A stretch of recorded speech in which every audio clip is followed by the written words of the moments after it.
Everyone, स्वागत है आप सभी का पीसीएसवाई तरुण चैनल पर। जैसे कि आप सभी को पता है कि मध्य प्रदेश की जनजातियों की जो हम यूनिट 10 जो लगा रहे हैं, आपकी परीक्षाधाम बुक के माध्यम से हमारी लग रही है।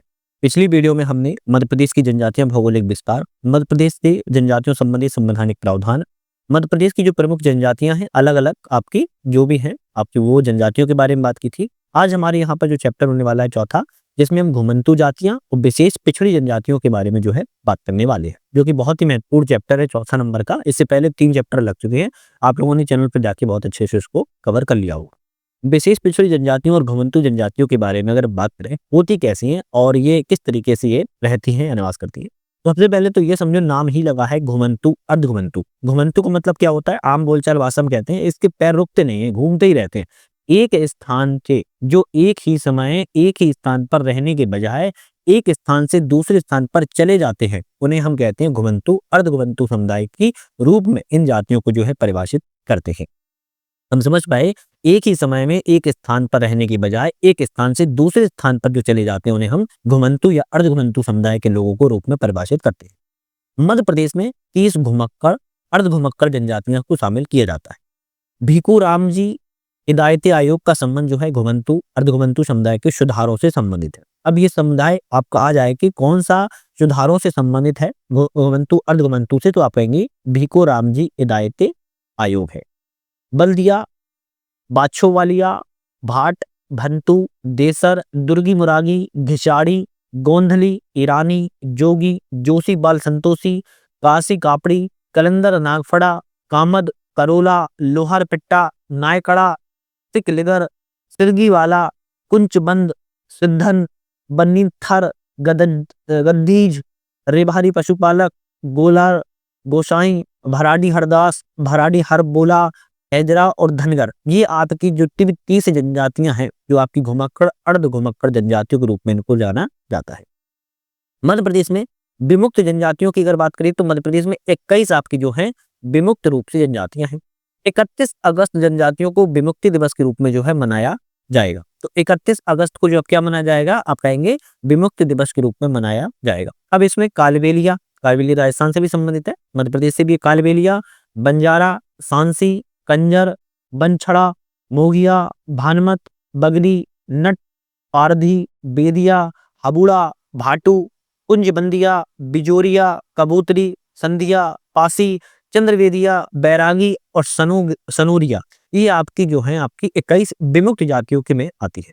तो आपकी कुछ 30 आपकी घुमंतू अर्ध घुमंतू और 21 आपकी विमुक्त जातियों के बारे में आपसे अगर पूछा जाए कौन सी है, कहाँ पर है, तो आप उसको बता सकते हो। विमुक्त घुमक्कड़ और अर्ध घुमक्कड़ कल्याण विभाग की बात की जाए तो भारत के हृदय प्रदेश में विमुक्त घुमक्कड़ अर्ध घुमक्कड़ जनजातियों के विकास और कल्याण के लिए मध्य प्रदेश शासन की अधिसूचना 22 जून 2011 को विमुक्त घुमक्कड़ अर्ध घुमक्कड़ जनजाति कल्याण विभाग का जो है गठन किया गया है। 12/9/2011 के द्वारा संचालक विमुक्त अर्ध घुमक्कड़ जनजातियों विकास आयोग को विभाग अध्यक्ष जो भी घोषित किया गया था। मध्य प्रदेश में टोटल 51 जातियां जो है विमुक्त घुमक्कड़ में अर्ध घुमक्कड़ जनजातियों में आती है। 30 आपकी कौन सी हो जाएगी, घुमक्कड़ अर्ध घुमक्कड़, और 21 आपकी हो जाएंगी आपकी विमुक्त जनजाति। तो टोटल 51 जो जातियां हैं विमुक्त घुमक्कड़ अर्ध घुमक्कड़ जनजातियों में शामिल जो है किया जाता है। मध्य प्रदेश में विमुक्त घुमक्कड़ अर्ध घुमक्कड़ जाति अधिकरण की बात की जाए तो इसका जो गठन वर्ष है 1996 में किया गया था। 1996 में जो है इसका गठन किया गया था। इस विनियम को वर्ष 1995 के नाम से जो है पंजीबद्ध जो है कराए गए थे। अधिकरण में एक अध्यक्ष होता है, 6 शासकीय अध्यक्ष होते हैं और 5 इसमें अशासकीय सदस्य भी शामिल होते हैं। तो एक अध्यक्ष, 6 शासकीय सदस्य और 5 अशासकीय सदस्य होते हैं। टोटल बात की जाए तो 12 सदस्य होते हैं। संचालक विमुक्त घुमक्कड़ अर्ध घुमक्कड़ जनजाति विकास अधिकरण के जो पदेन होते हैं वो इसमें सदस्य सचिव के रूप में कार्यरत होते हैं। समाचार पन्ने में रहा है कि भीखू राम जी हिदायती को सामाजिक कार्य के क्षेत्र में 2023 में पद्मश्री पुरस्कार जो है दिया गया है और घुमक्कड़ अर्ध घुमक्कड़ जनजाति के आयोग से संबंधित इनका प्रावधान है, या फिर कह सकते हो इनका मुख्य आपका लक्ष्य रहा है। तो भीखू राम जी हिदायती को आपको भूलना नहीं है। मध्य प्रदेश में कुछ आपकी प्रमुख बात किया है तो विमुक्त घुमंतू अर्ध घुमंतू जनजातियों की जैसी बात करें, इसमें कुछ है बंजारा, मध्य प्रदेश के पिछड़ा वर्ग के अंतर्गत शामिल की जाती हैं। इन्हें कंघी के आविष्कार के लिए जो है जाना जाता है और श्रृंगार प्रिय समुदाय के रूप में बंजारा को जाना जाता है। इसी तरह दूसरी आती है पारधी। पूर्व में शिकारी जनजाति के नाम से प्रसिद्ध थी, वर्तमान में पारधी को अनुसूचित जाति के तहत जो है शामिल कर लिया गया है। विशेष रूप से चंडी चांदी देवी को पूजते हैं। महिलाएं चांदी के आभूषणों को कमर के नीचे नहीं पहनती हैं। बैरागी है, वैष्णव को बैरागी की उपजाति के रूप में शामिल किया गया है। इसी तरह बांछड़ा है, जो कि विमुक्त जनजाति के मुख्य रूप से मंदसौर जिले में निवास करती है। यह जाति जीवन यापन के लिए नटकार भी किया करती है और यह जाति पीपल को देवता के रूप में पूजती है। कालबेलिया की बात किया है तो राजस्थान के सीमावर्ती जितने भी क्षेत्र है वहां पर कम जनसंख्या में निवास करती है। हालांकि कालबेलिया ज्यादातर राजस्थान में ही निवास करती है। कालबेलिया जाति को वंश जो है संस्थापक गुरु कानिफ नाथ के रूप में माना जाता है। सर्पदंश का उपचार करने वाले समुदाय के रूप में कालबेलिया बहुत प्रमुख है। कंजर की बात किया, समुदाय के लोग स्वयं को दिव्य पूजन मान गुरु का वंशज जो है मानते हैं और इनकी बोली जो है कंजली नरसी पारसी कहलाती है और इन्हें गिहार जनजाति भी कहा जाता है। इसी तरह भराड़ी हरबोला की बात किया तो निमाड़ में गायन के लिए पहचाने जाते हैं। बाद या तो तबूरा इसे सरबरा तुला भी कहते हैं। रियासत काल में हरबोले नगरों में आकर वृक्ष एवं ऊंचे स्थान पर चढ़कर आला खंड का जो है पाठ किया करते थे। लोहार पिट्टा की बात किया तो यह जाति मध्य प्रदेश के छतरपुर पन्ना सागर में निवास करती है। लोहार पिट्टा जनजाति का प्राचीन काल में व्यवसाय तलवार कटारी और ढाल आदि में लोहे के अस्त्र शस्त्रों को बनाना था। फिर आता है कबूतरी या कबूतरा। मध्य प्रदेश के बुंदेलखंड क्षेत्र के कुछ इलाकों में बसी हुई एक खाना बदोश जनजाति है। इस जनजाति के लोग बुनिया वीर देवता की जो है पूजा करते हैं। फिर आती है धनगर। धनगर की बात किया तो घुमंतु चारवाए जाती है। खंडोबा इस जाति के संरक्षक देवता हैं। सागर जिले में इसको निवासरत माना जाता है। भाट, भाट का अर्थ होता है शस्त्र एवं शास्त्र का ज्ञान रखने वाले। यह समुदाय मालवा निवाड़ क्षेत्र में निवास करता है। पारंपरिक कार्य इनका वंशावली का लेखन कार्य करना है। इनके पूर्वज बाड़भट्ट एवं चंद्रबरदाई जो है माने जाते हैं। फिर आती है रेभारी, जो कि मालवा क्षेत्र में रवारी और भोपा भी कहा जाता है। इनका मुख्य व्यवसाय पशुपालन करना है और प्रमुख देवता इनके गोगा जी माने जाते हैं। तो कुछ इनमें आपकी प्रमुख है आपकी विमुक्त घुमंतु अर्ध घुमंतु जनजातियां हैं। इनके बारे में कम से कम आपको सारे पॉइंट जो है याद तो होना ही चाहिए, कहीं से भी पूछे जा सकते हैं। मध्य प्रदेश की पिछड़ी जनजातियां पीवीटीज की अगर बात की दो तीन बहुत प्रमुख है, जिसमें सहारिया, जिसमें बैगा और फिर आपकी भारिया। तो एक एक करके थोड़ा बात करेंगे। सबसे पहले पीवीटीज का पूरा नाम की बात किया तो पार्टिकुलरली वेनरेबल ट्राइब्स ग्रुप इसका पूरा नाम होता है। विशेष पिछड़ी जनजाति समूह इसको हिंदी में कहते हैं। भारत में विशेष पिछड़ी जनजाति का दर्जा केंद्र सरकार के गृह मंत्रालय के द्वारा दिया जाता है। 2006 में आदिम जाति समूह के नाम परिवर्तित करके विशेष पिछड़ी जनजाति जो है समुदाय कर दिया गया है। भारत में कुल बात की जाए तो 75 विशेष रूप से पिछड़ी जनजातियां कितनी है भारत में? 75 है।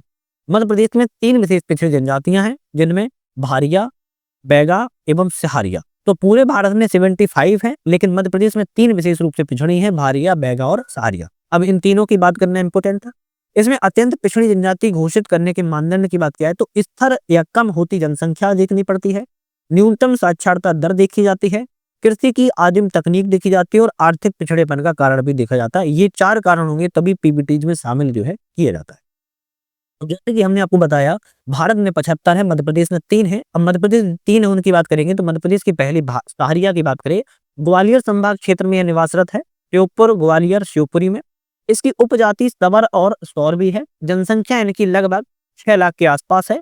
जनसंख्या मध्य प्रदेश में बात किया तो केवल 4% है। सहारिया जनजाति की बसावट को सहराना के नाम से जो है जानते हैं। सहारिया विकास अधिकरण ग्वालियर, दतिया, शिवपुर, मुरैना, भिंड, शिवपुरी एवं गुना, अशोकनगर से संबंधित है। इसी तरह हमारी दूसरी आती है बैगा। बैगा चक क्षेत्र जो है डिंडोरी, मंडला, बालाघाट, उमरिया क्षेत्र में देखने को मिलती है। इसकी कुछ उपजातियां हैं जैसे बिंझावर, भरोतिया, नरोतिया, रैमाना, कंठमैना, बादमैना एवं नाहर। इसकी अगर जनसंख्या की बात करें लगभग 4 लाख के आसपास जनसंख्या देखने को मिलती है। जनसंख्या प्रतिशत में 2.7% के लगभग है, मतलब कि यह सहारिया से कम है। बैगा को जनजातियों को जादूगर चिकित्सा के व्यक्ति जो है कहा जाता है, मतलब कि जो चिकित्सा के रूप में जो है बहुत ज्यादा फेमस है। बैगा विकास अधिकरण मंडला में है, डिंडोरी में, शहडोल में, पुष्पराजगढ़, अनूपपुर में, उमरिया में एवं बेहर, बैलाघाट से संबंधित है। तीसरी हमारी आती है पीवीटीज की भारिया, जो कि छिंदवाड़ा, तामिया विकासखंड, पातालकोट, जबलपुर पाई जाती है। उपजातियां इसकी भूमिया, भुईहार, पंडा एवं पालिया है। जनसंख्या इसकी सबसे कम केवल 2 लाख के आसपास देखने को मिलती है। जनसंख्या प्रतिशत में 1.26 है। भारिया महोबा और बांधवगढ़ को अपना मूल स्थान के रूप में जो है मानते हैं। भारिया विकास अधिकरण केवल एक है, तामिया, छिंदवाड़ा में, ध्यान रखना है। चलिए अब हम बात करेंगे विमुक्त घुमक्कड़ अर्ध घुमक्कड़ संबंधित योजनाओं के बारे में, जो मध्य प्रदेश के द्वारा या भारत सरकार के द्वारा योजनाओं को चलाया जा रहा है। भाई योजनाएं बहुत इंपॉर्टेंट होती हैं, एग्जाम में ज्यादातर योजनाएं भी आ जाती हैं, तो इनको थोड़ा सा आपको ध्यान तो रखना होगा। एक चीज आप लोगों से एक छोटी सी रिक्वेस्ट है, भाई चैनल को नए हो सब्सक्राइब लाइक शेयर कर लो, जिससे कि नई वीडियो वगैरह आती है आपको उसको बेल आइकन मिल जाता है। वैसे भी इस चैनल पर हम देखा जाए तो टेस्ट सीरीज लगा रहे हैं। टेस्ट सीरीज के अलावा बात किया है तो एमपी जीके की हम 2 बुक कवर कर रहे हैं, एक आपकी पूरा सब्जेक्टिव वाइज, एक दूसरी आपकी एमसीक्यू बेस्ड, तो दोनों बुकों को आप जो है देख सकते हो। सबसे पहले हम बात करेंगे सिविल सेवा प्रोत्साहन योजना।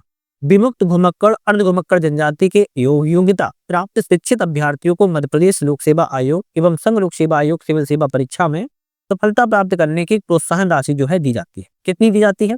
प्रारंभिक परीक्षा जो प्रीलिम्स होता है, पीटी होता है, एमपीपीएससी 20,000 रुपए देता है और यूपीएससी 40,000 रुपए देता है। मुख्य परीक्षा जब मेंस पास हो जाता है तो 30,000 एमपीपीएससी देता है और 60,000 यूपीएससी देता है। इंटरव्यू जब पास हो जाते हैं तो 25,000 रुपए एमपीपीएससी और 50,000 रुपए जो है यूपीएससी की तरफ से जो है दी जाते हैं। तो आपको ध्यान रखना है, घुमक्कड़ विमुक्त तो अर्ध घुमक्कड़ जनजातियां जब आपकी सिविल सेवा परीक्षा को पास कर लेती हैं, उनको प्रोत्साहन राशि के तौर पर जो है एक प्रोत्साहन राशि जो है प्रदान की जाती है। दूसरी है मुख्यमंत्री आवास भाड़ा योजना। दूरस्थ स्थान की विमुक्त घुमक्कड़ अर्ध घुमक्कड़ जनजाति के जो विद्यार्थी हैं, जो पोस्ट मैट्रिक स्तर के पढ़ाई के लिए दूसरे शहरों में आवास लेकर रहते हैं, उनके लिए जो आवास भाड़ा भत्ता है वह जो है योजना के द्वारा संचालित जो है किया जाता है। फिर आता है विमुक्त जाति छात्रावास योजना। विमुक्त अर्ध घुमक्कड़ और घुमक्कड़ जनजाति दूरस्थ स्थान से अध्ययन के लिए जो विद्यार्थियों को आवासीय सुविधा उपलब्ध कराने के लिए 141 विमुक्त जाति छात्रावास आश्रम और सामुदायिक कल्याण केंद्रों का संचालन जो है किया जा रहा है। अगर वो अपने क्षेत्र से दूसरे स्थान पर पढ़ने के लिए जाते हैं तो उनको आवास छात्रावास सामुदायिक कल्याण जो है फ्री में उपलब्ध करवाए जाते हैं। योजना के तहत बालकों के लिए 1090 एवं महिलाओं के लिए 1130 रुपए की जो है शिष्यवृत्ति प्रति माह 10 वर्षों के लिए प्रदान भी की जाती है। फिर आती है मुख्यमंत्री स्वरोजगार योजना। तो विमुक्त घुमक्कड़ अर्ध घुमक्कड़ जनजाति वर्ग के व्यक्तियों के आर्थिक विकास को दृष्टिगत रखते हुए स्वयं का रोजगार करने के लिए इनको मार्जिन मनी सहायता प्रदान की जाती है, जिसमें से परियोजना लागत 30%, अधिकतम राशि 3 लाख रुपए, 5% ब्याज अनुदान, महिलाओं को 6%, अधिकतम 7 वर्षों तक राशि 25,000 प्रतिवर्ष की सीमा में इसको जो है प्रदान की जाती है।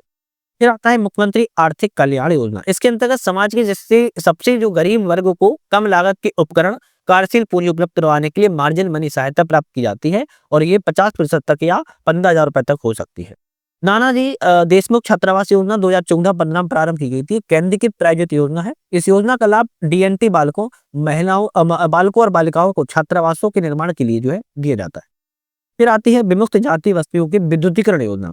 जितनी भी विमुक्त घुमक्कड़ और जनजाति के लोग जहाँ की बस्तियां बनी है, वहां पर 100 लोगों से कम आबादी है, वहां पर विद्युत व्यवस्था नहीं है, तो उसकी विद्युत की सप्लाई करवाना भी एक कर्तव्य है इस योजना के तहत। आकांक्षा योजना की बात की जाए तो मध्य प्रदेश शासन जनजाति कार्य विभाग की योजना के अनुसार मध्य प्रदेश के अनुसूचित जनजाति वर्ग के विद्यार्थियों को 11वीं और 12वीं के अध्ययन करने वाले संभाग जैसे भोपाल, इंदौर, जबलपुर, ग्वालियर में प्रतिष्ठित कोचिंग संस्थाओं में राष्ट्रीय प्रवेश परीक्षा की तैयारी के लिए कोचिंग कर दी जाती है और उसका लक्ष्य भी रखा गया है। अंतिम आती है राज्य छात्रवृत्ति योजना, जब कक्षा 1 से 10 तक के छात्रों को 10 महीने के लिए छात्रवृत्ति दी जाती है। 1 से 5 के लिए 150 रुपए और छात्रा को 150 रुपए, 6 से 8 के लिए 200 रुपए, छात्रा को 600 रुपए और 9 से 10 के लिए 600 रुपए और छात्रा को 12 रुपए की छात्रवृत्ति योजना भी प्रदान जो है हर महीने की जाती है। अमाउंट बहुत कम होता है, बात मानते हैं, लेकिन कई सारा जब अमाउंट क्वांटिटी में बढ़ता है तो बहुत ज्यादा अमाउंट हो जाता है। चलिए नेक्स्ट हमारा आते हैं एमसीक्यू, जो कि हम आज नहीं करेंगे, हम नेक्स्ट वीडियो में करते हैं, क्योंकि एक वीडियो में हम डिटेल में बात करते हैं, दूसरी वीडियो में हम अपना एमसीक्यू की जो है बात करते हैं। प्रत्येक आपके जितने भी अभी तक 3 चैप्टर जो पूरे हो चुके थे उनमें भी हमने सेम 2 वीडियो बनाई है, एक डिटेल में, दूसरा आपका एमसीक्यू में। उसी के तर्ज पर ये भी आपकी डिटेल में देख रहे हो। इसके बाद आपकी नेक्स्ट डे एमसीक्यू में भी आएगी। तो उसके बाद 5वां चैप्टर, बस कुछ ही चैप्टर और हैं, फिर हमारा ये आपकी यूनिट 10 पूरी कंप्लीट जो है कर लेंगे। तो चैनल पर अगर आप लोग अभी तक नए हो, सब्सक्राइब लाइक शेयर नहीं किया तो कर लीजिए, क्योंकि वीडियो आती हैं और आपको पसंद भी आएंगी, एग्जाम में हेल्पफुल रहने वाली हैं। तो आप लोग मोटिवेशन कीजिए, सपोर्ट दीजिए, जिससे कि हम नेक्स्ट वीडियो में नेक्स्ट दुगनी ऊर्जा के साथ अपना काम जो है कर पाए। तो आज के लिए धन्यवाद।